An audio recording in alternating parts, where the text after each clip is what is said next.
Bonjour à toutes et à tous, je suis ravie de vous retrouver pour ouvrir avec vous une nouvelle boîte à malice dans laquelle aujourd'hui il sera question de photographie avec la grande photographe allemande Julia Fullerton-Batten qui était en résidence à Metz. Vous pourrez découvrir le fruit de son travail dans quelques semaines dans le cadre du festival Photographie Mon Amour, mais avant cela nous allons faire sa connaissance. Nous pousserons également les portes de la librairie Dreamland à Metz afin qu'Alexandre nous dévoile sa sélection pour la jeunesse et puis bien sûr nous vous dévoilerons nos coups de cœur ainsi que notre clip de la semaine. Mais tout de suite, nous allons découvrir un album absolument lumineux, celui de Lucia de Carvalho. Avec Pwanga, l'auteur-compositrice-interprète va nous faire voyager autour du monde. Retrouvons-la avec son compagnon de route, Edouard, à la halle verrière de Meisenthal. Une rencontre en musique, forcément. Bienvenue dans la boîte à malice.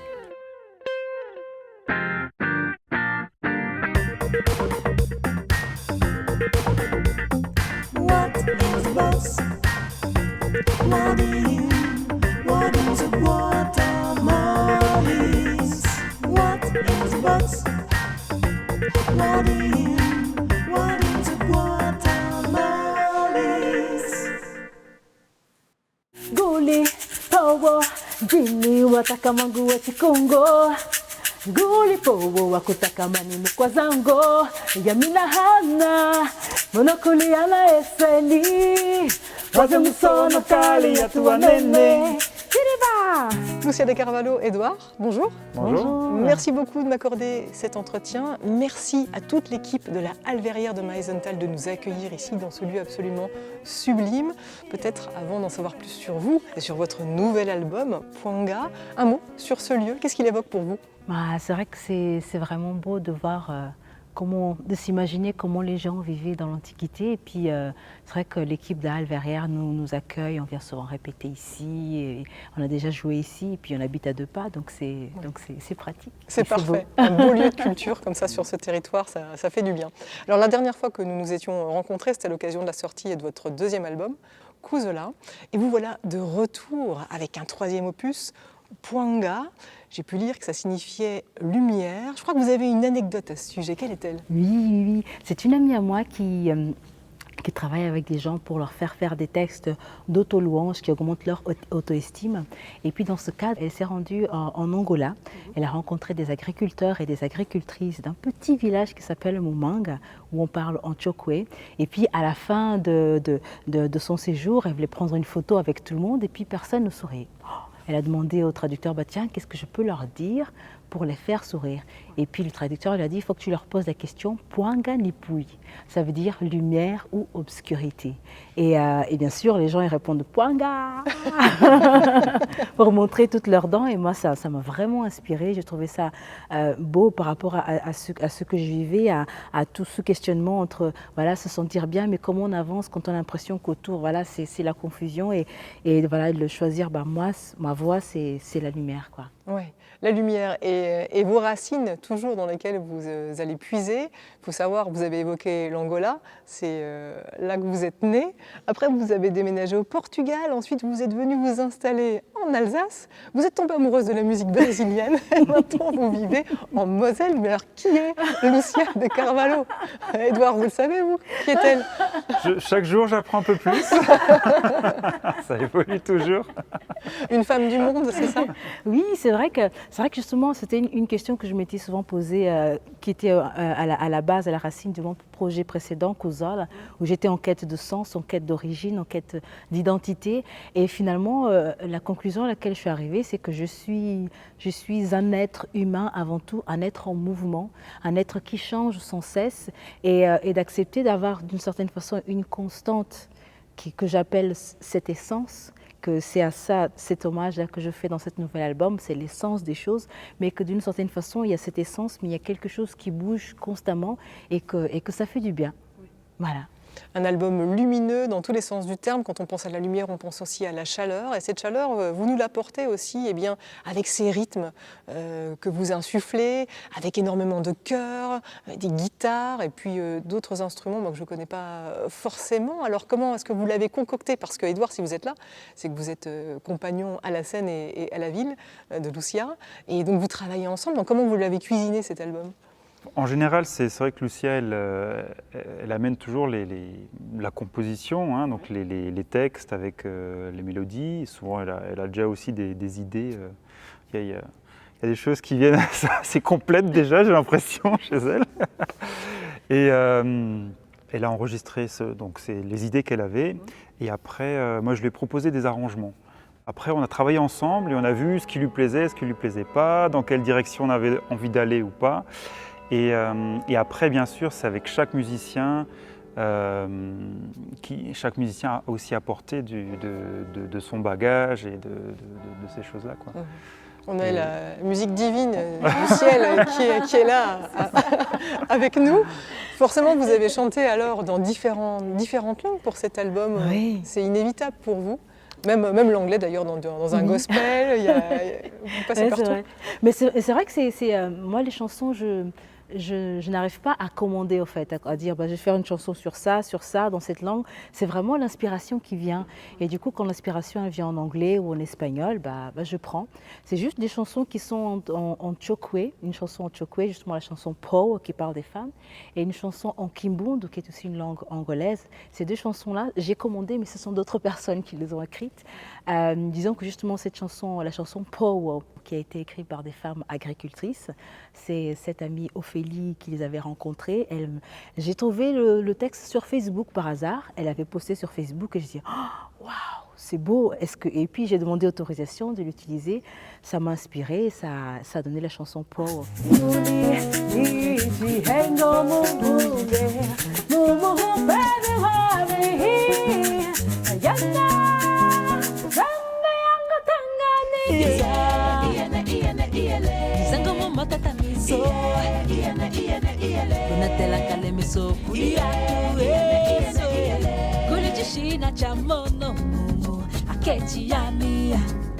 Et puis il y a une autre chanson qui est en kimbundu qui s'appelle Saheli. C'est une chanson que j'ai écrite quand j'étais enceinte de mon premier garçon. J'ai écrit les paroles en français, une nuit d'insomnie, voilà, on n'arrive pas à dormir comme ça arrive souvent quand on est enceinte. Et du coup j'ai demandé à un poète angolais avec qui j'avais travaillé sur le premier album s'il pouvait transmettre ses pensées, les traduire en poèmes, et ça a donné la chanson Saheli. Ce qui fait qu'il y a plein d'invités sur cet album. Oui. Vous l'avez dit effectivement d'Angola, du Brésil aussi. Oui. Il y a notamment le percussionniste Zé Luis Nascimento, il y a le violoncelliste Olivier Kondono. On a fait aussi appel pour les voix qui ont vraiment une grande importance, on a fait appel à des collègues ici, Djokla, Florem, Chifen, des collègues qui sont sur Strasbourg, parce que je voulais des voix chaudes qui nous rappellent vraiment cette Afrique. Et puis on a eu la chance de participer, d'avoir le featuring avec Anatrea et le grand Chico César. Et comme s'il n'y avait pas assez d'influence, avec tout ce qu'on a déjà énuméré, vous nous emmenez même en Orient, avec par exemple le titre Desperta. Donc vraiment, il n'y a pas de frontières, pas de limite avec vous. Oui. Avec le documentaire Kouzol, on a présenté le film dans un festival au Maroc. Et dans ce cadre-là, comme ils ont su que j'étais chanteuse, ils ont dit ah bah tiens, comme tu as gagné le prix, est-ce que ça ne dirait pas de faire une chanson avec des musiciens locaux? Je dis bah ouais. Et en fait, c'était des musiciens gnawa qui étaient là-bas, et ça m'a, je sais pas, ça m'a transportée, et ça m'a donné envie, ça m'a inspiré, donné envie pareil de mettre des influences orientales, gnawa sur certaines chansons.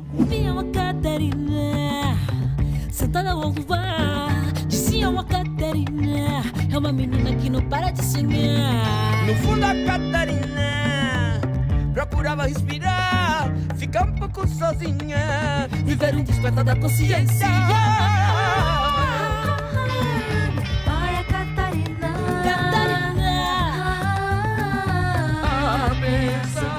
On a évoqué le travail de ces femmes au chant avec Pogo, également la naissance de votre enfant. Qu'est-ce qui traverse encore le cours de ces chansons? Il y a plein de choses. J'aime bien parler de la chanson Preketecracia, qui est un nom imprononçable quand on le lit. Ah oui, puis quand on le lit. Mon Dieu, P-R-K-T-C-R-A-C-I. Ouais, c'est ça. En fait, l'inspiration m'est venue parce que je dis, ouais, quand on était à l'école, on disait ouais, que les Grecs, ils ont inventé un mode de fonctionnement qui donne du peuple, une gouvernance du peuple par le peuple, et que c'est le peuple qui a la parole. Et puis dans cette chanson, je m'interroge, ouais, mais aujourd'hui, est-ce que le peuple, il a vraiment la parole? On va défiler des gilets jaunes, on va défiler des milliers de pétitions sur Internet, mais parfois, j'ai l'impression que ce qu'on dit, j'ai pas l'impression que c'est toujours écouté. Et du coup, cette chanson, elle commence par une forme de coup de gueule. On dit, ouais, on n'est pas en démocratie, on est dans une prctocratie. Et la chanson se termine par une forme de prière à Dame Démocratie qui lui demande de revenir, d'être avec nous, d'être avec son peuple. On l'attend et on l'a choisi, mais s'il le faut, on saura la désobéir. Comment vous la définiriez, vous, Edouard, peut-être la musique de Lucia? Ben, c'est vrai que c'est un peu un arc-en-ciel hein, de plein de choses, de tout ce qu'on vient de dire, mais je pense qu'il y a aussi un côté un peu, je n'ai pas envie de dire mystique, mais il y a quelque chose aussi de spirituel, voilà, de spirituel et de mystique. Et c'était sûrement moins le cas sur l'album précédent. Je pense qu'au fur et à mesure, il y a aussi le fait de se sentir plus à l'aise aussi, d'exprimer ce genre de choses. C'est pas forcément naturel en fait d'être en accord avec ça et de l'exprimer comme ça, mais je pense que ça définit, je trouve que ça définit bien quand même. Oui, c'est vrai que c'est un côté vraiment important parce que, je ne sais pas si vous avez remarqué, chaque titre de l'album porte un seul nom, oui. un seul mot, et c'est en hommage à cette unité. Parce qu'avec l'album précédent, l'album Kuzol, qui veut dire aimer, j'ai vraiment senti cette unité avec les gens qui venaient à la fin des concerts, à la fin des projections, et combien finalement nous les êtres humains, au-delà de tout ce qui nous sépare, tout ce qui fait que nous sommes nous-mêmes, j'ai l'impression qu'il y a un point où on est vraiment un. Il y a cette essence. Et c'est pour ça que je dis que Pwang, c'est vraiment de la quête de sens. C'est même pas une quête d'essence, c'est une envie de vivre, de vibrer cette essence qui vit en chacun de nous, ce soleil, cette lumière. Et j'ai juste envie de la goûter, de la déguster jour après jour. Mais on a hâte de pouvoir vous écouter sur scène, peut-être bientôt à la Alverrière de Meisenthal. En tout cas, dès que ça sera le cas, eh bien, on parlera à nos téléspectateurs. En attendant, on peut se procurer Pwanga. Il est partout, hein, sur tous les sites de téléchargement. On peut découvrir vos clips, on peut aller faire un tour sur les réseaux sociaux pour suivre votre actualité. Merci beaucoup de nous l'avoir présenté. Merci. Avec grand plaisir, merci.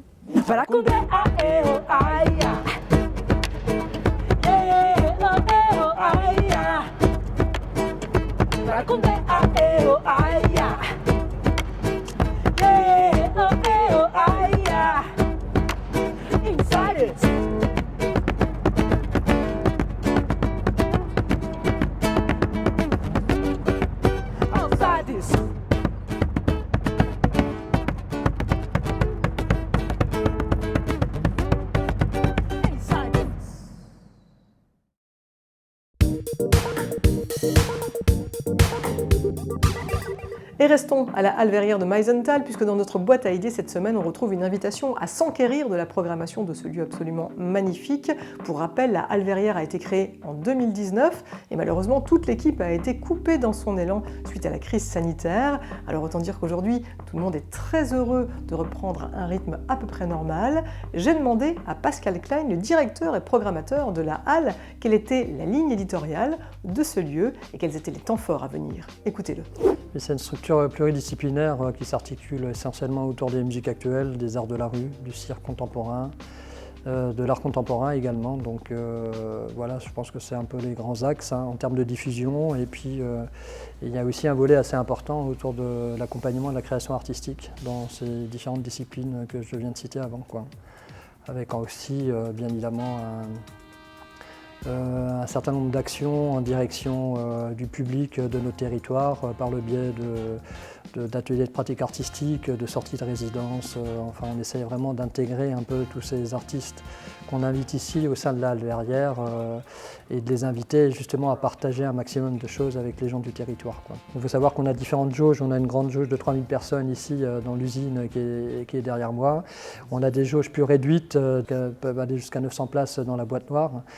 Donc là, Zaz, ça sera plutôt effectivement un grand concert qu'on appelle nous les Rocalusines, sous le label Rocalusine. On a un joli festival aussi des arts de la rue qui s'appelle Demandez-nous la lune, qui va se dérouler le dernier week-end du mois de mai et qui habituellement attire aussi 3 à 4 000 personnes sur le week-end.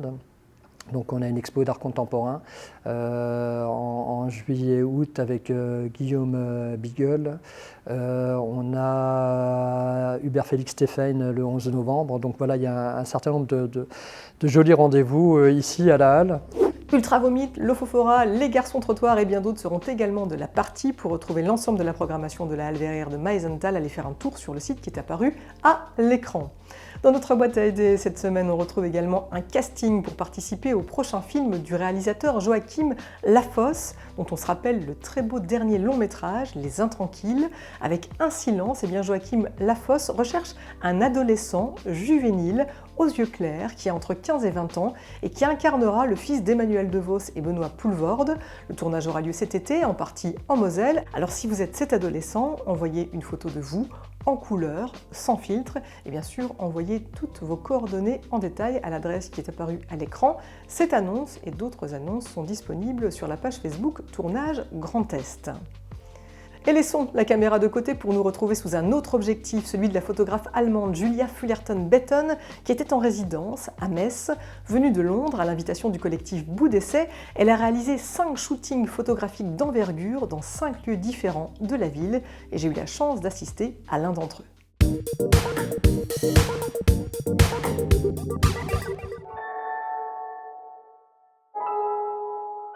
La scène paraît irréelle, féerique.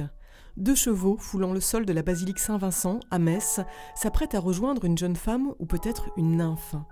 Cette scène, la photographe londonienne de renommée internationale, Julia Fullerton-Betten, en a rêvé pour le festival Photographie Mon Amour, organisé par le collectif Bout d'Essai. Invitée en résidence par ce dernier, la jeune femme a investi 5 lieux messins, riches de leur histoire, pour 5 shootings photographiques, des sites très inspirants pour celle qui a l'habitude de ne rien laisser au hasard et qui a donc pris soin de se documenter sur chaque lieu avant de composer sa photographie. J'ai lu que ce lieu avait été utilisé comme un hôpital vétérinaire pour les chevaux. Je ne me souviens pas à quelle date précisément, autour de la Première ou Seconde Guerre mondiale. Mais à la lecture de cette simple phrase, je me suis dit que ce serait absolument merveilleux d'avoir cet immense espace, dans ce lieu incroyable, et en plus petit, cette fille magnifique avec un cheval. Ce n'est pas simplement une histoire de mode, d'esthétique. Il y a toujours du sens derrière mes photographies. Il y a toujours des histoires. Ce n'est pas simplement mettre une personne dans un lieu et la prendre en photo d'une belle façon. Car Julia Fullerton-Betten aime raconter des histoires, avec une esthétique qui lui est propre, cinématographique à souhait et riche d'une lumière travaillée savamment, à l'image des toiles des grands peintres qui l'inspirent, comme Caravage, auquel elle a immédiatement pensé en découvrant la basilique. Et pour arriver à un tel résultat, la photographe fait montre d'une exigence rare et mobilise les troupes. C'est ainsi que pour préparer les shootings de Metz, 900 mails auront été échangés avant qu'une équipe de bénévoles locaux composée de coiffeurs, modèles et organisateurs prennent le relais sur place. Il faut avoir de l'endurance. Là, on arrive en fin de semaine, toutes les équipes sont un petit peu épuisées. Et puis, il y a des endroits comme ici, la basilique, c'est pas chauffé, donc les journées sont encore plus dures. Julia a réussi à s'adapter très rapidement au lieu parce que c'était compliqué. Elle n'a pas visité avant de venir à Metz, c'était que des repérages photographiques qu'on lui a transmis. Le secret de Julia, c'est d'y mettre énormément de lumière sur ses sets pour justement aller chercher, aller modeler l'image point par point. C'est pour ça que c'est un travail qu'on n'a vraiment pas l'habitude de voir dans des si grosses productions. On ne se rendait pas compte en fait que ces productions demandaient autant de matériel, autant d'équipement. Une rigueur qui se poursuit jusque dans la direction des modèles. Pour cette séance, Victoria sera seule en scène avec un cheval, une fierté pour la jeune comédienne et mannequin dont la photographie sera bientôt vue dans le monde entier.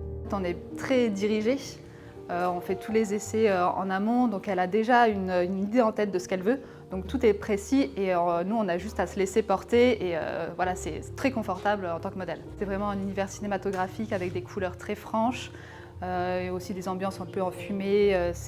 En fait, chaque série est différente, mais on reconnaît tout de suite sa patte. parce que s'il y a un vrai gros travail sur les lumières, à chaque jour il y a un setup light incroyable. D'ailleurs, elle est assistée par plusieurs personnes, donc on voit c'est un énorme travail en amont pour une seule photographie. Donc assister à ça, c'est incroyable. Je me retrouve un peu comme sur les plateaux de cinéma. C'est un petit peu pareil, la même effervescence et le même calme aussi, le même silence juste avant qu'on shoote. Et voilà, c'est exceptionnel pour quelqu'un comme moi. Une séance exceptionnelle, à l'image des photographies qui en découleront et dont Julia Fullerton-Batten espère qu'elles émerveilleront le public. Car quoi de mieux que de transmettre à son tour cet amour pour la photographie qu'elle tient quant à elle de son père. J'ai toujours été inspirée par la photographie. Mon père prenait beaucoup de photos lorsque nous étions jeunes et que nous vivions en Amérique et en Allemagne. Très jeune, il avait une chambre noire dans laquelle il développait ses films. Et j'ai toujours été impressionnée par le fait que l'on puisse saisir quelque chose en moins d'une seconde et ensuite l'accrocher sur un mur et le garder pour des années et des années. Pour que les gens aient du plaisir et que j'ai du plaisir moi-même à admirer ces images au mur. Pour que les collectionneurs investissent et apprécient le monde que j'ai créé. Sans nul doute, nous allons nous émerveiller à notre tour. Le monde de Julia Fullerton-Batten s'ouvrira à vous à la basilique Saint-Vincent de Metz du 15 avril au 29 mai dans le cadre du festival Photographie mon amour.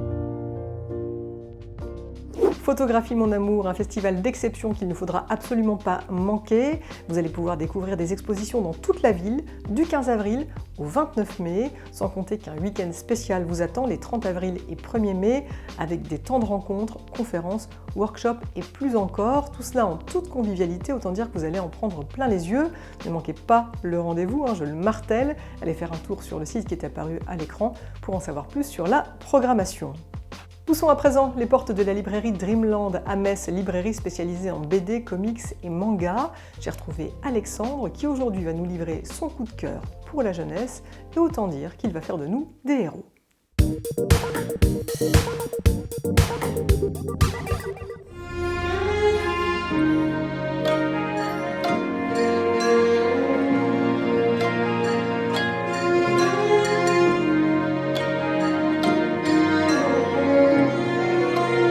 Aujourd'hui, j'ai envie de vous présenter une sélection de livres dont vous êtes le héros. C'est des petites bandes dessinées, ça se destine à un public à partir de 3 ans, jusqu'à 7 ans et plus. Et tout l'intérêt de ce livre, c'est que vous allez pouvoir refaire plein d'aventures différentes par son système hyper simple et hyper intéressant. Alors, on a aussi bien une version où vous êtes en princesse, mais pas une princesse qui reste enfermée dans son château, elle a décidé de s'enfuir toute seule.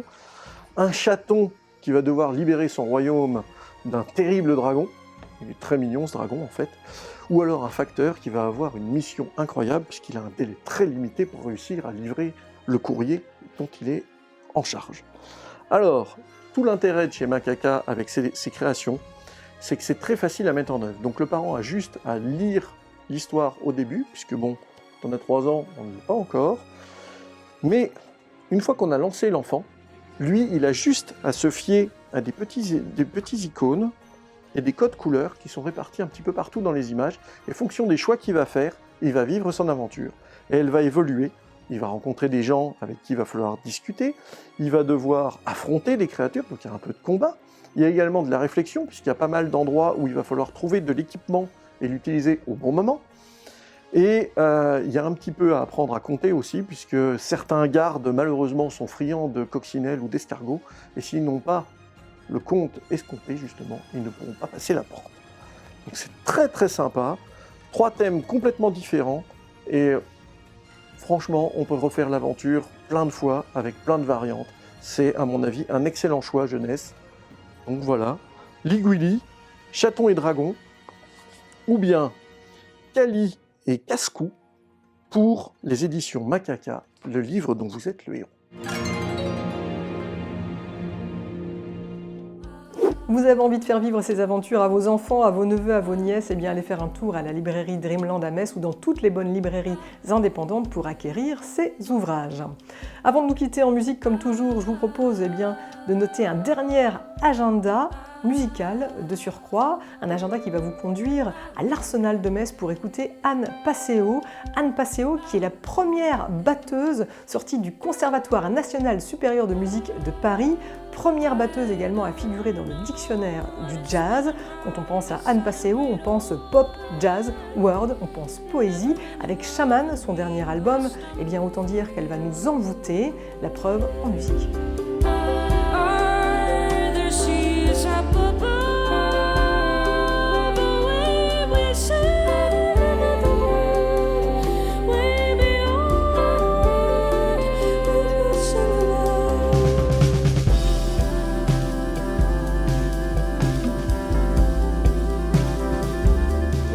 Anne Passeo, dont il est dit que le drumming est exemplaire et sans esbrouf. Si vous voulez vivre cette expérience en live, eh bien il faudra vous rendre à l'Arsenal de Metz le mercredi 6 avril à partir de 20h. Refermons à présent cette boîte à malice en musique, comme promis, avec aujourd'hui un duo, Def and Rita, un duo nourri par des artistes comme Vianney, Ed Sheeran, Rihanna, Jean-Jacques Goldman. C'est riche, c'est varié, et fort de ces influences, eh bien aujourd'hui ils livrent leur propre composition. Un premier single est sorti, Quand tes bras me serrent, qui comptabilise déjà plus de 20 000 vues sur YouTube. Def and Rita était également en première partie de Kenji Girac il y a peu. Je vous laisse en leur compagnie. Allez, bye bye. Quand mes doigts se perdent au sommet de ton art, caressant la soie, protégeant ta mémoire. Quand mes envies plongent dans le creux de ton désir immense, chante les aveux et s'invite dans la danse. Quand mes bras se mêlent au secret de tes larmes, au neige éternelle qui garde ton âme. Quand chaque douleur est un feu qui s'éteint dans mes mains, tombent les adieux, laisse les lendemains. Tombent les adieux, laisse les